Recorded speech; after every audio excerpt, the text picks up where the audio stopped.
श्री शिवाय नमस्तुभ्यम। जय महाकाल। कैसे हैं आप सभी शिव भक्त? हम सबको पता है 20 जून 2026 के दिन है ज्येष्ठ मास में पड़ने वाला शनिवार का दिन, जिस दिन बन रहा है शिव योग। गुरुदेव ने कई बार कथाओं में कहा कि जब आपकी कोई कामना, कोई इच्छा पूरी नहीं हो रही हो तो पीपल पेड़ के नीचे जाकर 3 बार अपनी मनोकामना कह देना, चाहे कितनी भी बड़ी कामना क्यों ना हो, पूरी जरूर होगी। और गुरुदेव की कथा से सुनकर के और समझ करके इस पूरे उपाय को बहुत आसान भाषा में बताऊंगा, परंतु उससे पहले आप सबसे बस एक छोटी सी प्रार्थना, जो भी भक्त पहली बार आए हैं चैनल को सब्सक्राइब जरूर से कर लीजिएगा और वीडियो को लाइक करके महादेव का कोई सा भी प्यारा नाम कमेंट बॉक्स में लिखना बिल्कुल भी मत भूलिएगा। पूज्य गुरुजी ने विशेष तौर पर कहा कि आज के दिन आपको मात्र 1 टुकड़ा गुड़ का लेना होगा। छोटा सा 1 गुड़ का टुकड़ा लेना है। इसी के साथ में 1 चुटकी आपको लेने होंगे काले तिल। ध्यान रखना, इसकी कोई संख्या फिक्स नहीं बताई है। गुरुदेव ने कहा 1 चुटकी काला तिल ले लेना और इसी के साथ में आपको चाहिए होगा थोड़ा सा दूध। अब ध्यान रखिएगा, जो भी आप दूध लोगे ये कैसा होना चाहिए? कच्चा दूध। काफी सारे भक्त कच्चा दूध नहीं जानते, उन्हें बता दूं, एक ऐसा दूध जिसे कभी भी गर्म ना किया गया हो, यानी कि उसे गर्म नहीं करना है। जैसा निकला है बिल्कुल वैसा ही आपको कच्चा दूध लेना है, लेकिन ध्यान रखना गाय का दूध लीजिएगा, ठीक है ना। अब जब भी दूध लिया जाता है इसे किसी भी तांबे के कलश में कभी भी नहीं लिया जाता। इसके अलावा आप कोई सा भी कलश ले सकते हैं। मैंने यहाँ पर स्टील का कलश बताया है। आप इस स्टील के कलश में दूध ले लीजिएगा। अगर आपके पास प्रचुर मात्रा में है तो पूरा भर लीजिए, नहीं है तो जितना दूध है उतना भरिएगा, बाकी अपने घर के शुद्ध जल से भर लेना। इसके साथ में ही आपने जो गुड़ का टुकड़ा लिया है एक, वो भी इसी के अंदर डाल देना और काले तिल भी आपको इसी जल के कलश के अंदर डाल देना है। तो एक कलश तो आपको ये तैयार करना है और दूसरा आपको जल का, ध्यान रखना, ये जल का तांबे का कलश अलग से रखना है। ये 2 कलश और इसी के साथ में मात्र 1 दीपक आपको बनाना है।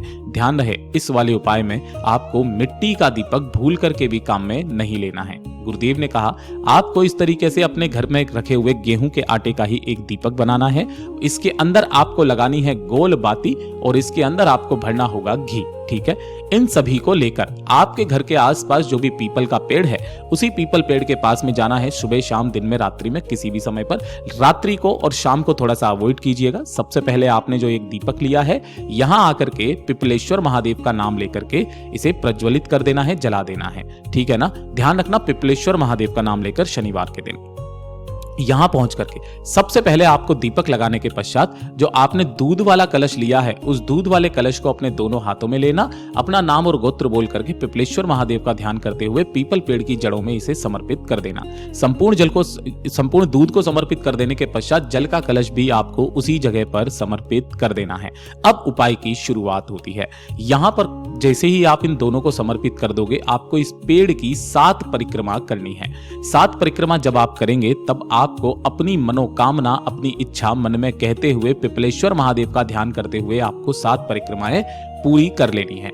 जैसे ही 7 परिक्रमा पूरी होगी आपको अपने दोनों हाथों को अपने हृदय से लगा करके अपनी कामना कहकर फिर से वापस उन्हीं दोनों हाथों से आपको इस पीपल पेड़ को स्पर्श करके अपनी मनोकामना कह देनी है। पूज्य गुरुजी ने कहा ऐसी कोई कामना नहीं, ऐसी कोई इच्छा नहीं जो पूरी ना हो। लेकिन इस वाले उपाय का एक खास नियम और तरीका है।